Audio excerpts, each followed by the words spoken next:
കൃപാസനത്തിലെ programme കാണാറുണ്ട്. ഞാനും എൻ്റെ അമ്മയും എൻ്റെ പപ്പായും എൻ്റെ പിള്ളേരും ഞങ്ങളെല്ലാ ദിവസവും കാണാറുണ്ട്. കഴിഞ്ഞ രണ്ടാഴ്ച മുമ്പ് എൻ്റെ പപ്പായ്ക്ക് രാത്രി ചങ്കിനുവേദന ഉണ്ടാവുകയും പനി കൂടി മോർണിംഗ് സ്റ്റാർ ആശുപത്രിയിൽ അടിമാലിൽ അഡ്മിറ്റ് ചെയ്യുകയും ചെയ്തു. അപ്പോൾ ഡോക്ടർ പറഞ്ഞു സിസ്റ്റേഴ്സ് നടന്ന ഹോസ്പിറ്റലാണ്, പപ്പ മരിക്കും, അറിയിക്കേണ്ടവരെ അറിയിച്ചോളാൻ പറഞ്ഞു. അന്നേരത്തേക്കും ഞാൻ അകത്ത് ICUവിൽ വിളിച്ച് എന്നെ കാണിച്ചു. അപ്പോൾ ഞാൻ പറഞ്ഞു മരിക്കുകയല്ല, കൃപാസനത്തിൽ മാതാവിനോട് ഞാനവിടെ സാക്ഷ്യം പറയും, പരിശുദ്ധ അമ്മ എന്നെ അനുഗ്രഹിക്കും എന്ന് പറഞ്ഞു.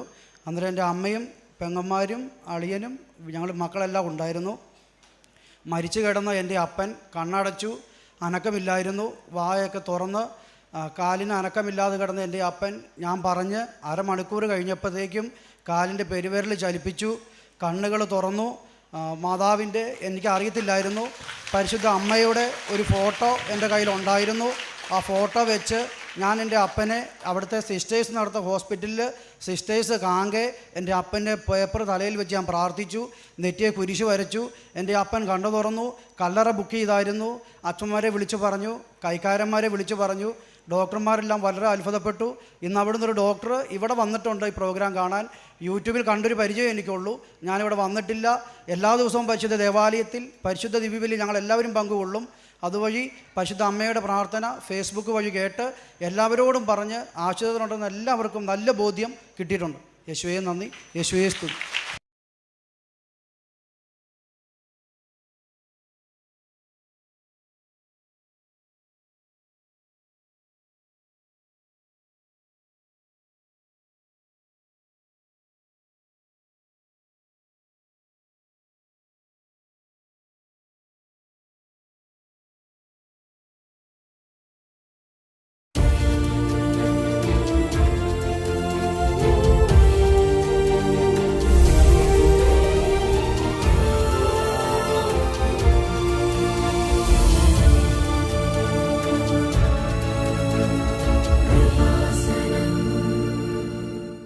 കൃപയുടെ വാസസ്ഥലം കൃപാസനം.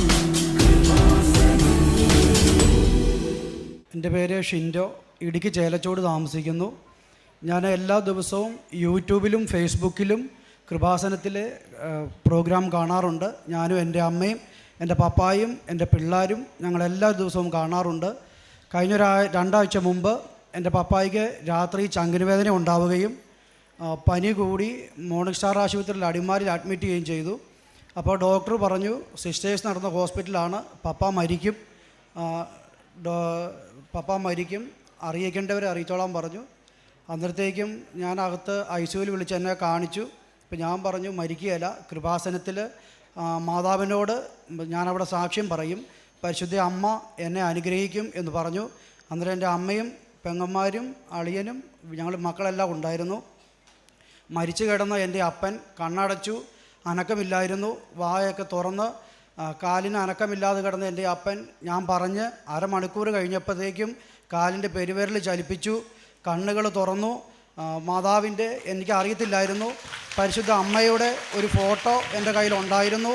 ആ ഫോട്ടോ വെച്ച് ഞാൻ എൻ്റെ അപ്പനെ അവിടുത്തെ സിസ്റ്റേഴ്സ് നടത്ത ഹോസ്പിറ്റലിൽ സിസ്റ്റേഴ്സ് കാങ്കെ എൻ്റെ അപ്പൻ്റെ പേപ്പർ തലയിൽ വെച്ച് ഞാൻ പ്രാർത്ഥിച്ചു, നെറ്റിയെ കുരിശ് വരച്ചു.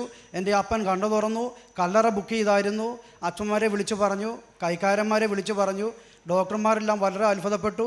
ഇന്ന് അവിടുന്ന് ഒരു ഡോക്ടർ ഇവിടെ വന്നിട്ടുണ്ട് ഈ പ്രോഗ്രാം കാണാൻ. യൂട്യൂബിൽ കണ്ടൊരു പരിചയം എനിക്കുള്ളൂ, ഞാനിവിടെ വന്നിട്ടില്ല. എല്ലാ ദിവസവും പരിശുദ്ധ ദേവാലയത്തിൽ പരിശുദ്ധ ദിവ്യബലിയിൽ ഞങ്ങളെല്ലാവരും പങ്കുകൊള്ളും. അതുവഴി പരിശുദ്ധ അമ്മയുടെ പ്രാർത്ഥന ഫേസ്ബുക്ക് വഴി കേട്ട് എല്ലാവരോടും പറഞ്ഞ് ആശ്രിതരുണ്ടെന്ന് എല്ലാവർക്കും നല്ല ബോധ്യം കിട്ടിയിട്ടുണ്ട്. യേശുവേ നന്ദി, യേശുവേ സ്തുതി.